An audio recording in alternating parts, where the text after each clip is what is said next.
Poor Krillin hasn't had it easy over the years. The first time Krillin was killed, Goku was out eating with his friends, and by the time he arrived at the scene of the crime, it was too late. We see Goku holding on to the lifeless body of his best friend, and then breaking out into a furious rage, a side of the character that we haven't seen before.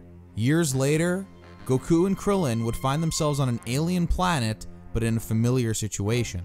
Frieza, assumed dead via spirit bomb, rises from the depths and proceeds to murder Krillin in basically the most gruesome way possible: explosion. This time, Krillin is killed right in front of Goku's face, and the poor dude never stood a chance. As Goku tries to process the impossible atrocity that just took place, Frieza decides to follow up Krillin's death by threatening to kill Goku's son next. Shouldn't have done that, Frieza. We cut to a broken Goku, and as the rage within him begins to build, so too does the legendary Shunsuke Kikuchi score.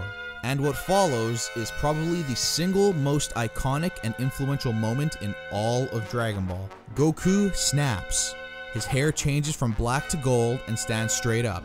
He has become the legendary Super Saiyan.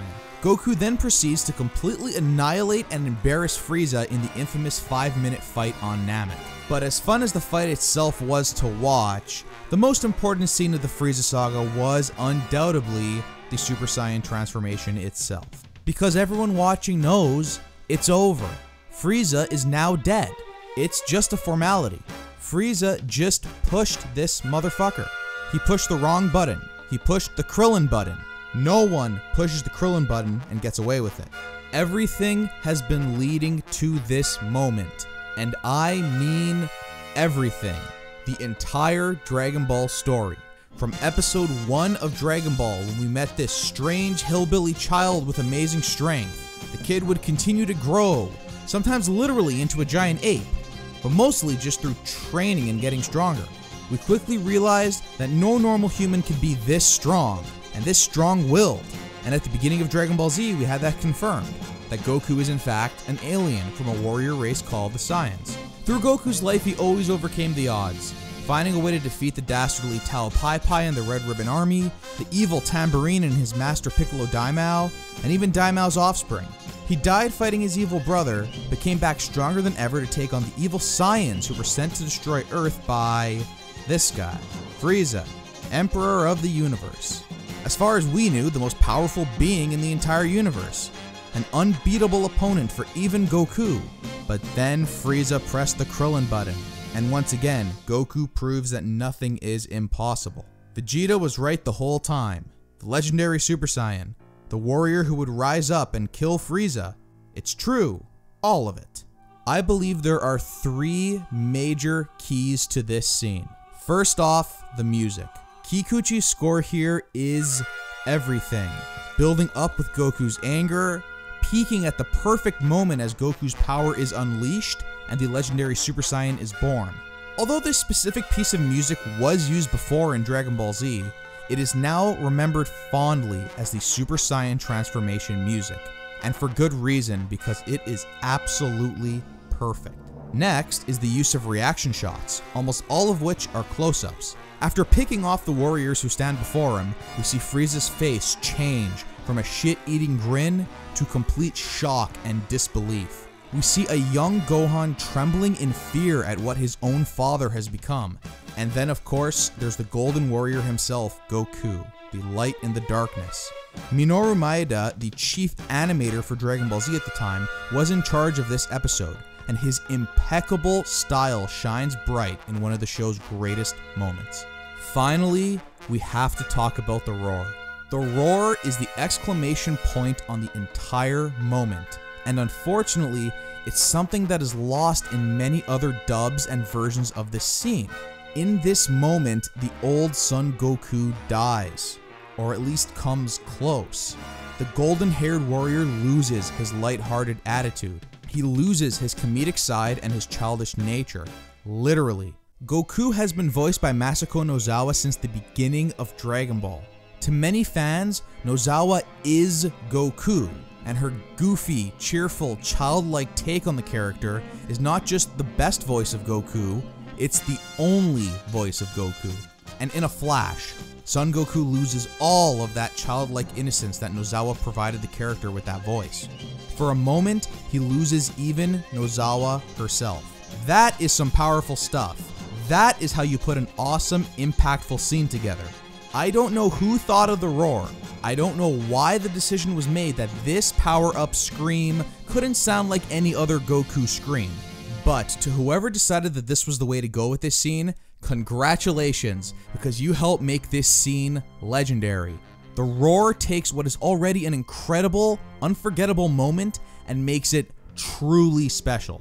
I get goosebumps every time I watch this scene. It's a legitimately brilliant cinematic moment in what's supposed to be a cartoon for young boys. It's so good that I literally can't believe it's not #1 on this list. I mean, what possibly could follow that? Who possibly could follow that? なんでお前が最長老のこと知ってるんだ？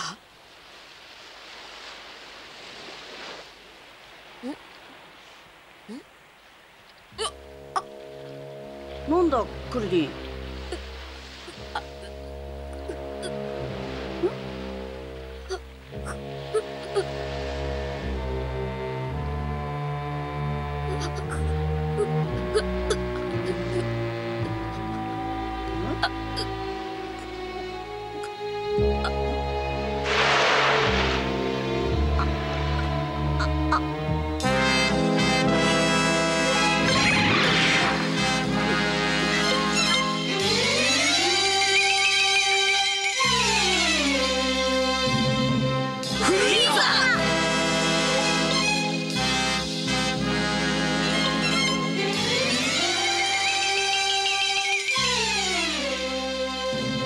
貴様らを許すと思うか。一匹残らず生かしては解散ぞ。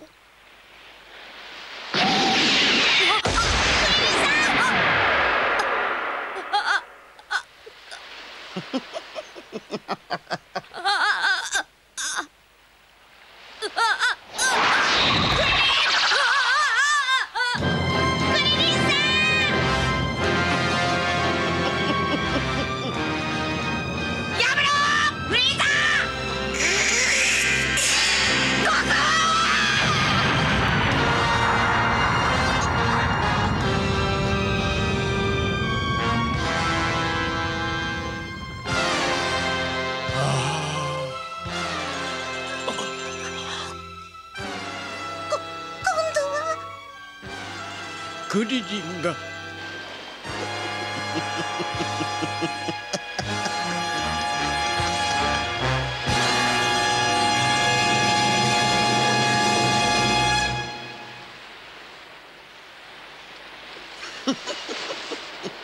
お次はガキの方かな。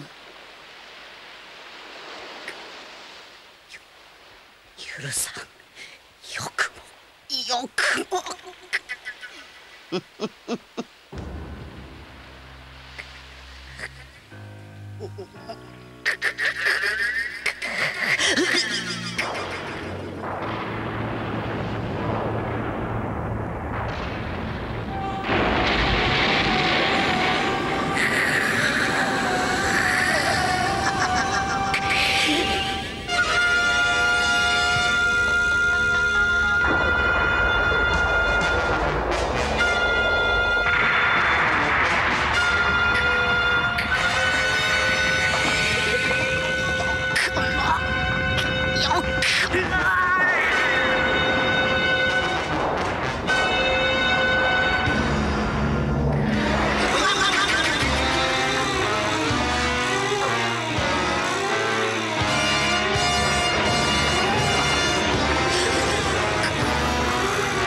コロを連れてさっさと地球へ帰れ。